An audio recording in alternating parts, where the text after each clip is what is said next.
Good afternoon, everyone.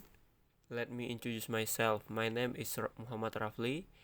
In here, I will explain a little about architectural information. First, them I'm talking about is a modern architecture.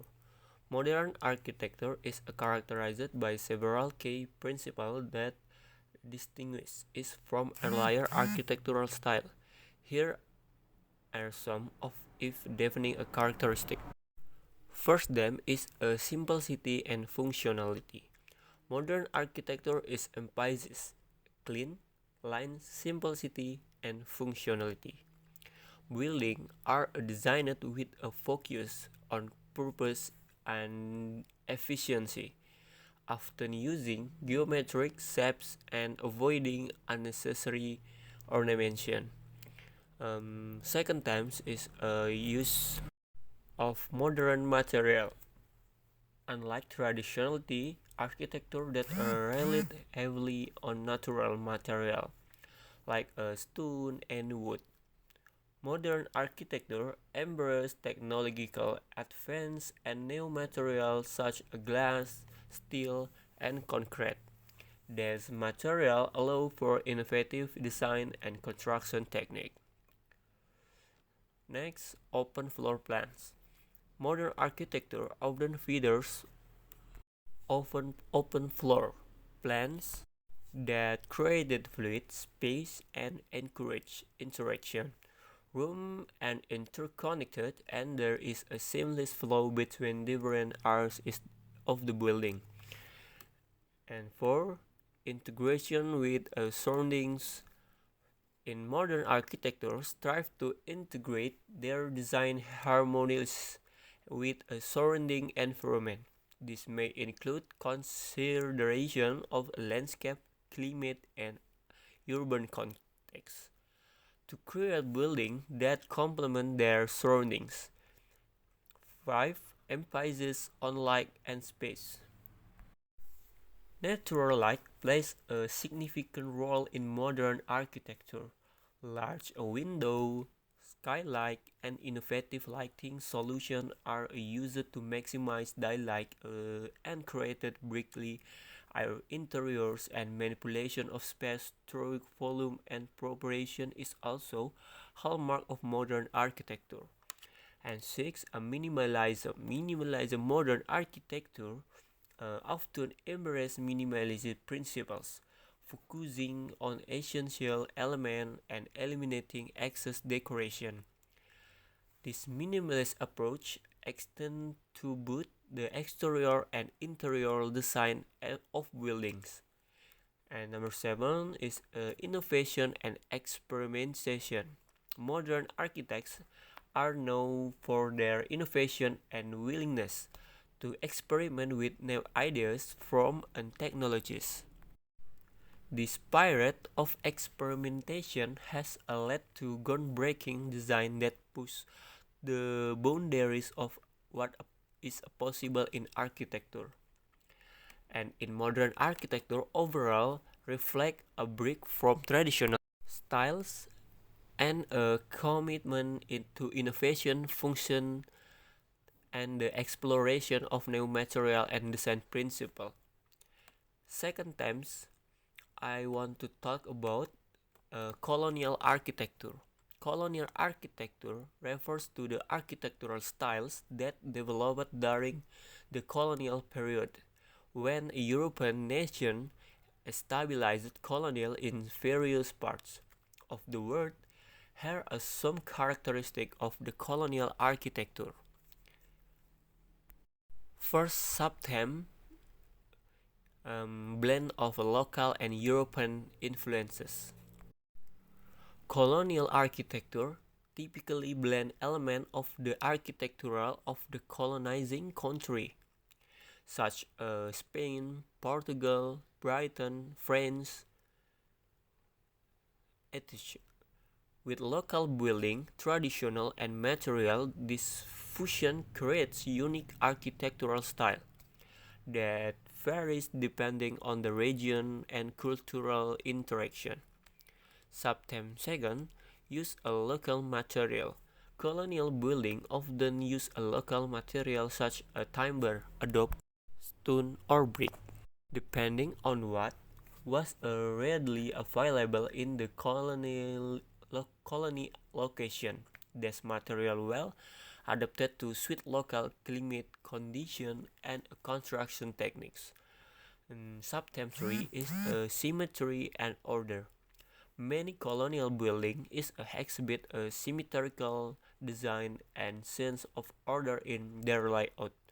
The symmetry often extends to the arrangement of a window, door, and the other architectural element. Colonial revival style. Colonial revival style in some cases, particularly during period of nostalgic of cultural revival. Colonial architecture has been recreated of the adapted in later times. This colonial revival style often appears in regions that were colonized, even after gaining independence. Next, and functional adaptation. Colonial architecture often includes particle adaptation to local climates and environments.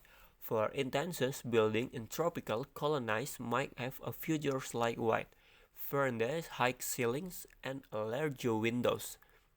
And number 6 is historical significance. Colonial architecture serves as a reminder of the historical interaction between colonial power and indigenous cultures.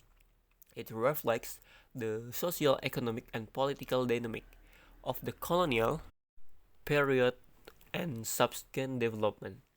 Examples of colonial architecture can be found in former colonial across continents, including the America, Africa, Asia, and Oceania. As region, colonial architecture reflects a unique blend of the European influence and local adaptation. Okay, next time is prehistoric architecture.